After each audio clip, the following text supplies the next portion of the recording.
देखिए अमनजोत कौर है ना, उनको भी पता है कि मुझे कब कौन सी गेंद करनी है, लेकिन साउथ अफ्रीका को भी पता है कि हमें किसको अटैक करना है और किस पे बॉल्स रोकनी है, थोड़ा टाइम लेना है। श्री चरनी अभी इतने अच्छे फॉर्म में चल रही हैं और अमनजोत कौर एक ऐसी खिलाड़ी है जिनको वो चार्ज कर सकते हैं। अदरवाइज मुझे नहीं लगता कि थोड़ा सा भी स्पेस मिलेगा साउथ अफ्रीका को श्री चरनी की गेंदबाजी में।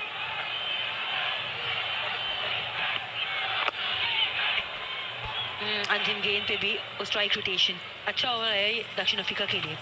78 पे 2-15 के बाद और समय यहाँ पे हो चुका है हाइड्रेशन ब्रेक का।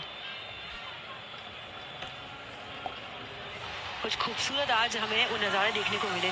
बाकी कैम में वो गूगल शेफाली ने 87, दीप्ति ने 58, बुल्फाट फिलहाल नाबाद है 43 पे। अब 221 सही है, ओवर है 35। मज़ा आएगा इस मुकाबले में।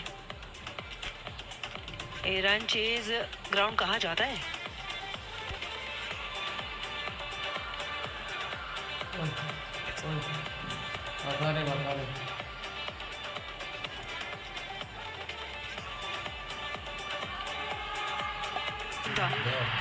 इस एंगल से मैंने मारा था ना, वहां से सिर्फ सिंगल स्टंप दिखती है। उसके बावजूद कहते हैं ना बचपन में कंचे खेलो, फायदा आपको बड़े होके मिलता है। और फिर आती है ये विकेट। श्री चरनी बहुत इंपॉर्टेंट कड़ी देगी इस गेंदबाजी क्रम में। यानी का वो शाही थी, लेकिन विश्व कप उनका थोड़ा निराशाजनक ही रहा है और आज भी वही कहानी रही है। अब कमेंट्री बॉक्स में भी बदलाव हुआ है। जब मल्होत्रा जी आए, हो सकता है चोपड़ा जी ना आए। अब यहाँ पे किस तरीके से वो विकेट का माहौल बना सकती है हरमनप्रीत कौर और उसकी टीम? अंजू दी, ये अच्छा काम किया है कि श्री चरनी को कंटिन्यू करा है। कहीं ना कहीं वो लालच आ सकता है कप्तान हरमनप्रीत कौर के पास कि श्री चरनी का एक ओवर और रोक लें या 2 ओवर रोक लें, पर अभी तक जो सफलता मिली है ना, वो दबाव जो इन्होंने क्रिएट किया उसी के चलते मिली है। ऐसे तो पूरे टूर्नामेंट में अभी तक इनके आंकड़े मिडिल ओवर्स में सबसे बेहतरीन रहे हैं भारतीय गेंदबाजों में। ज्यादा तारीफ कर दी। शुरुआत में पहली गेंदी वाइड है। देखिए मुझे लगता है हरमनप्रीत कौर का प्लान बिल्कुल क्लियर है। विकेट्स के लिए जा रहे होंगे शायद, थोड़ा सा अगर मुझे लगता है अगर लेग स्टंप से टर्न ना कराएं, मिडल और ऑफ से टर्न कराने जाएंगे ना, तो विकेट जरूर मिलेंगे। क्योंकि जिस तरीके का होल्ड, जिस तरीके का ग्रिप श्री चरनी बॉलिंग कर रही है ना, ये इस लाइन पे अगर गेंदबाजी होगी ना, बहुत ही मुश्किल है साउथ अफ्रीका के बल्लेबाजों के लिए रन करना। अच्छी बात करी पूनम ने, क्योंकि जो इनकी विकेट्स रही हैं वो तो ऑफकोर्स 12 रही हैं 14 में से अभी तक श्री चरनी के पास टूर्नामेंट में। जो मिडिल ओवर्स 11 से 40 के बीच में इन्होंने गेंदबाजी करी है, 80% गेंदबाजी जो है इनकी जब ये करती हैं तो वो स्टंप्स पर जाकर लगती है। 80%। आज तो थोड़ी धीमी गति से गेंदें करी हैं।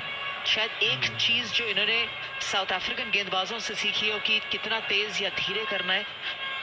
अदरवाइज एवरेज स्पीड इनकी 80 to 82 किलोमीटर पर आवर के बीच में रहती है, लेकिन क्योंकि रीमा और पूनम गेंदें स्टंप्स पर जाकर लगती है ना, वो इनके लिए फायदेमंद है और वो भारतीय टीम के लिए भी फायदेमंद रही हैं। ऐसा लगा कि मौका था।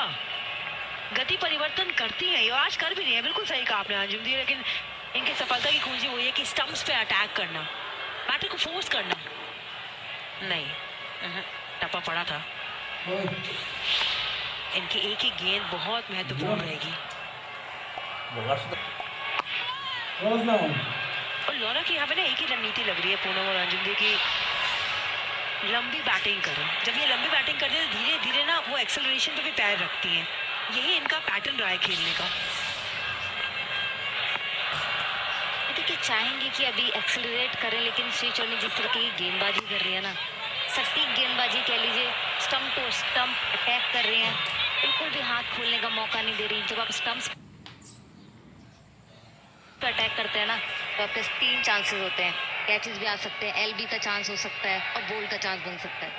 मुझे लगता है फंसा के रखा हुआ श्री चरनी ने अपनी गेंदबाजी से।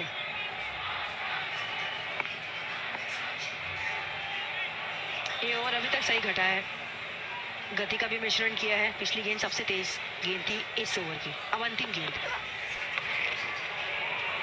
अंतिम गेंद को सही डालना ना बहुत इंपॉर्टेंट होता है, एक ओवर को अच्छे से खत्म करना, लेकिन इस 4 के साथ 16 ओवर समाप्त 84 पे 2।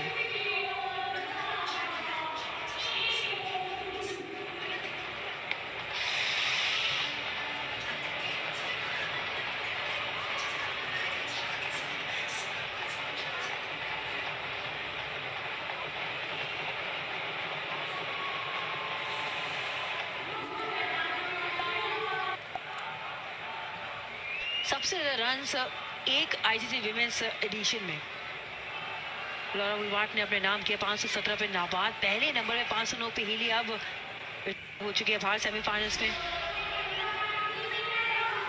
लेकिन कितने खतरनाक खिलाड़ी भारत जानता है, इसलिए गेंदबाजी में लगातार बदलाव हो रहे हैं। अब राधा यादव आई हैं बांग्लादेश के अगेंस्ट, 3 विकेट लेके उनको जगह मिली थी सेमीफाइनल्स में, लेकिन अभी बहुत बड़ा मुकाबला है।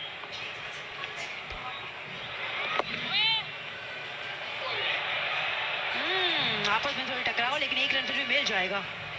रणनीति यहाँ पे क्या होनी चाहिए अंजुम दी, स्पेशली आपसे पूछना चाहूंगी, इस समय आप किसको एडवांटेज देंगे, दक्षिण अफ्रीका या भारत?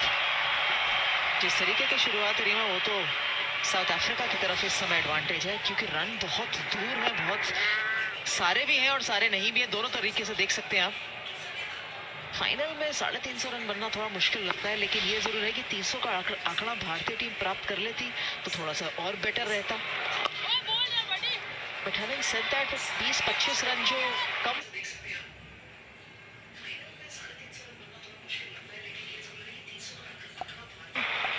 से कम जिस तरीके की शुरुआत 25 ओवर में थी भारतीय टीम के पास, तो इतना तो समझ के चलना चाहिए कि कहीं ना कहीं आपको फील्डिंग में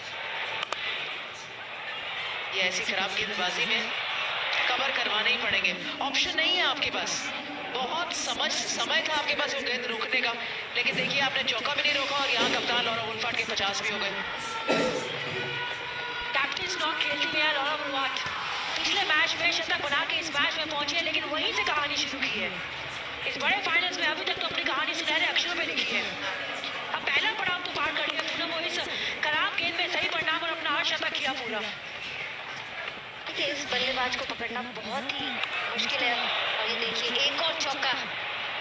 लगता है गेंदबाजी में कोई कमी नहीं थी, लेकिन प्रॉपर फील्डर वहाँ पे नहीं है, तो मुझे लगता है थोड़ा सा बाहर करना थोड़ा सा डिफिकल्ट है।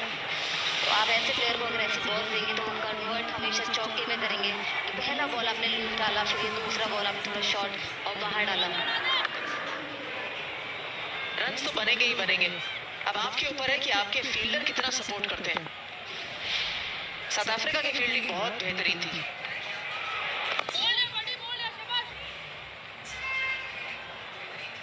वो कहते हैं ना, शिप सेल कर चुका है, नाव जगह से निकल चुकी है, अब आपको उसको वापस लाने से बेहतर है उसकी गति को पकड़ना। लॉरा वुलफार्ट की गति तो पिछले मैच से शुरू हुई थी, 169 रन जो उन्होंने लगाए थे वहां से रुकी थोड़ी है, पहली गेंद से उसी तरीके से बल्लेबाजी करनी शुरू करी है जहां छोड़ा था।